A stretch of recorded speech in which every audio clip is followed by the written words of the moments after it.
Halo semuanya, ketemu lagi dengan kami di sini. Saya Davi Nabitupulu di channel kami Davi Dorcas Official. Di video kali ini kita akan bahas apa, Dek? Ya, di video kali ini kita akan membahas tentang materi biologi. Topiknya adalah mengenai bakteri.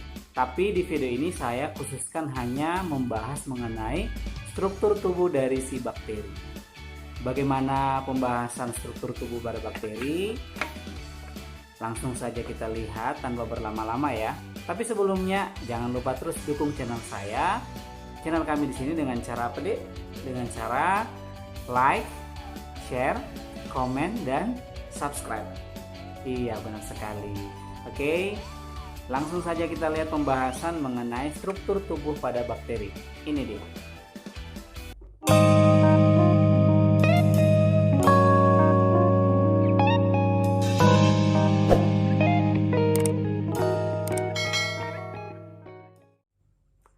Oke, kita mulai pembahasannya. Ini ada saya tampilkan gambaran mengenai struktur tubuh pada bakteri. Ya, perhatikan gambarnya dimulai dari yang pertama itu adalah kapsul. Bagian paling luar dari bakteri itu adalah kapsul. Dan kapsul ini merupakan jawaban kalau misalnya ada pertanyaan.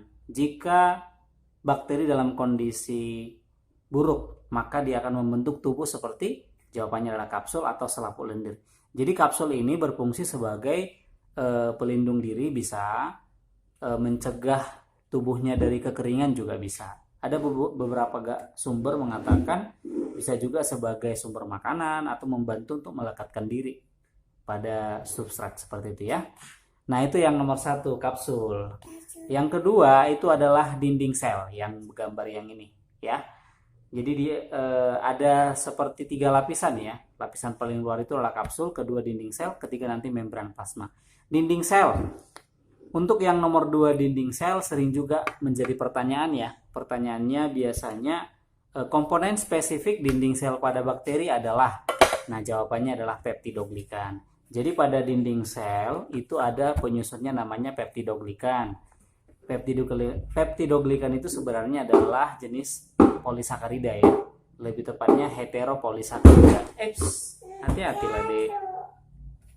Oke, jadi polisakarida si yang namanya peptidoglikan. Dinding sel fungsinya itu pastinya sebagai proteksi juga, melindungi si bakteri juga. Bisa juga memberi bentuk tubuh memberi bentuk tubuh ya pada bakteri juga. Nah, kemudian kita masuk yang ketiga.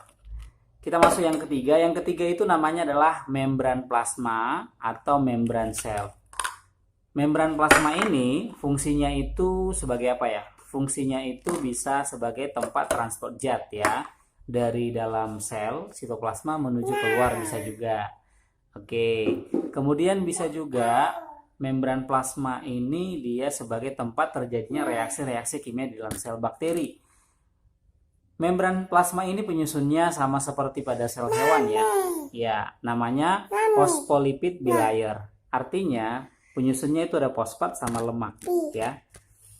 Oke, itu dia. Itu jadi lapisan ada 3 lapisan maksudnya pada bakteri. Itu di luar kapsul, kemudian dinding sel, yang terakhir adalah membran plasma ya. Bagian nomor 4 itu namanya adalah flagel. Ini struktur tubuh pada bakteri yang lebih panjang ukurannya ya. Fungsinya sebagai alat gerak. Tapi ada juga beberapa bakteri yang tidak memiliki flagel. Jadi bakteri yang pasif, yang diam saja, tidak bisa bebas bergerak kemanapun dia mau ya.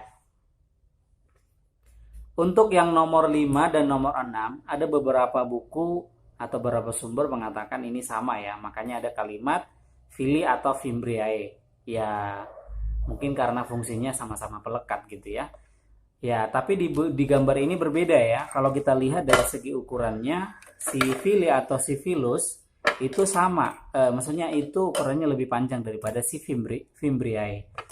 Fimbriae itu lebih kepada untuk pelekat sebenarnya, karena kan ukurannya lebih pendek-pendek. Jadi mau menempel ke sana dia melekat kayak lem gitulah ya.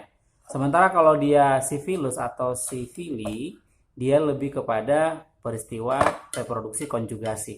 Tahu ya, konjugasi pada si bakteri ya. Itu untuk reproduksi mereka. Jadi untuk kayak seperti jembatan gitu ya, mempertemukan bakteri X dengan bakteri Y sehingga mereka akan menghasilkan yang namanya anakan bakteri ya. Itu biasanya kalau untuk sifili atau virus. Nomor 7 ada namanya sitoplasma. Sitoplasma atau cairan sel. Sitoplasma atau cairan sel ini biasanya berfungsi sebagai tempat terjadinya reaksi-reaksi kimia di dalam sel. Bisa juga tempat ditemukannya beberapa organel di bakteri. Ada mitokondria, ada mesosom dan si ribosom. Bagian yang ke-8 adalah nukleoid.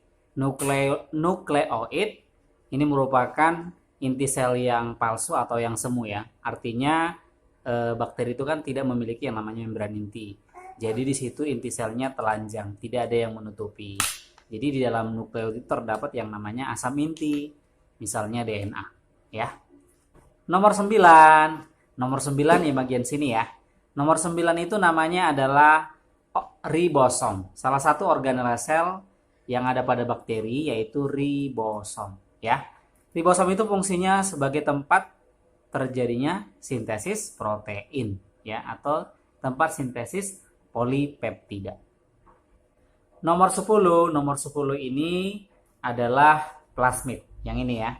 Jadi plasmid itu sebenarnya adalah DNA ekstra kromosomal ya. DNA dari yang maksudnya tadi kan ada DNA itu di nukleoid. Jadi di luar daripada inti sel yang semu tadi ada DNA lain. Namanya si plasmid. Jadi plasmid itu sebenarnya DNA gitu, DNA juga gitu ya. Nah, jadi si plasmid ini biasanya digunakan untuk bioteknologi ya. Bioteknologi di metode rekayasa genetika ya. Jadi fungsinya dia sebagai pembawa gen asing ya. Plasmid itu sebagai pembawa gen asing dalam proses rekayasa genetika ya. Nah, yang berikutnya yang ke-11, itu namanya ada inklusi ya. Inklusi itu bagian ini nih, yang agak bulat-bulat ya. Jadi inklusi ini pada bakteri itu kayak seperti kantong ya.